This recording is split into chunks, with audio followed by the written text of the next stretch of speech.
Hello guys, स्वागत छ फेरि अर्को मेरो नयाँ भ्लगमा। म हुँ काल्पनिक संसारको काल्पनिक ड्राइभर। तपाईहरु सबैलाई थाहा नै छ होला, मैले यो भन्दा अगाडिको भ्लगमा मैले यो गाडी चलाएको थिएँ। त्यही भएर मलाई आज बालेन्साज्यूको गाडी चलाउन मौका आएको छ। मलाई उहाँको तर्फबाट कल आएको थियो कि उहाँको गाडी चलाइदिनु पर्यो भनेर। मैले हुन्न भन्ने त कुरै आएन। त्यही भएर आज म बिहानै उठेर म यो गाडी भएको ठाउँमा आइपुगिसकेको छु। ल हेर्न सक्नुहुन्छ, 4वटा चिल्लो गाडी चाहिँ राखिसकेको रहेछ स्ट्यान्ड बाईमा। मैले चाहिँ सबभन्दा अगाडिको गाडी चलाउने छु आज। ल अब सुरुमा चाहिँ हामीले बालेन्साज्यूलाई पिकअप गर्न जानुपर्ने हुन्छ। उहाँको कार्यालय चाहिँ यो ठाउँबाट चाहिँ 2 घण्टाको ड्राइभमा पुग्न सकिन्छ। ल साथीहरू, अब पार्किङबाट चाहिँ हामी उहाँको कार्यालयको लागि अगाडि बढ्यौँ। ल साथीहरू, आजको दिन के कस्तो हुन्छ हेर्नलाई चाहिँ हाम्रो यो सबै ब्लग हेर्नु होला। सब्सक्राइब गर्नु भएको छैन भने सब्सक्राइब पनि गर्नु होला। आज यति खुसी लागेको छ कि साथीहरू के भन्ने, गाडी पनि बबाल रहेछ, भित्र पुरै एसी भएको वाला। ल अब यताबाट चाहिँ हामी लेफ्टतिर जानुपर्ने हुन्छ। ल त साथीहरू, बालेन दाइकै गीतसँगै सिनेमेटिक इन्जोय गर्नु होला।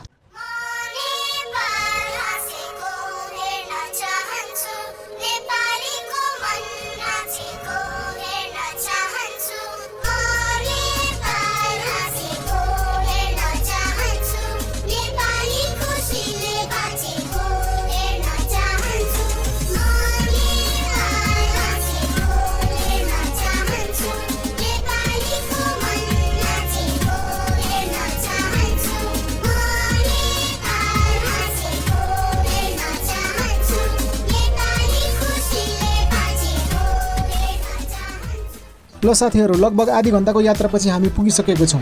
अब गाडीलाई यतैतिर पार्क गरेर बालेन दाइले खबर गर्नुपर्ने हुन्छ। ल साथीहरू, म चाहिँ बालेन दाइले खबर पनि गर्छु अनि भेट्न पनि पाउँछ भनेर दौडेँ। ल साथीहरू, केही समय कुरिसकेपछि बालेन दाइ पनि आउनु भइसकेको छ। अब चाहिँ हामी यताबाट बालेन दाइको मिटिङ रहेको ठाउँसम्म जानेछौँ। निस्किन साथ जाम भएको भएर हामीले यो साइडको बाटो प्रयोग गर्नुपर्ने हुन्छ र अब चाहिँ एकदम टाइममा पुग्नुपर्ने भएर हामी एकदम रफ्तारमा हामी गाडी गुडाउनेछौँ।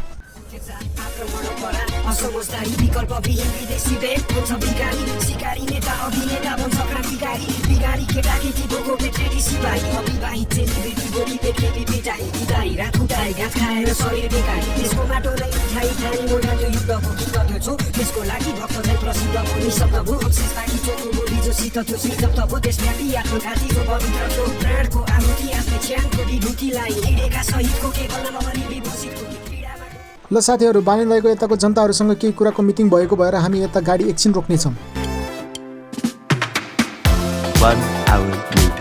ल साथीहरू, 1 घण्टाको मिटिङपछि हामी फेरि कार्यालयतिर अगाडि बढ्यौँ। भिआइपी मान्छे हुनु पनि गाह्रो रहेछ। मिटिङका मिटिङ बस्नुपर्ने लास्टै तनाव हुने रहेछ।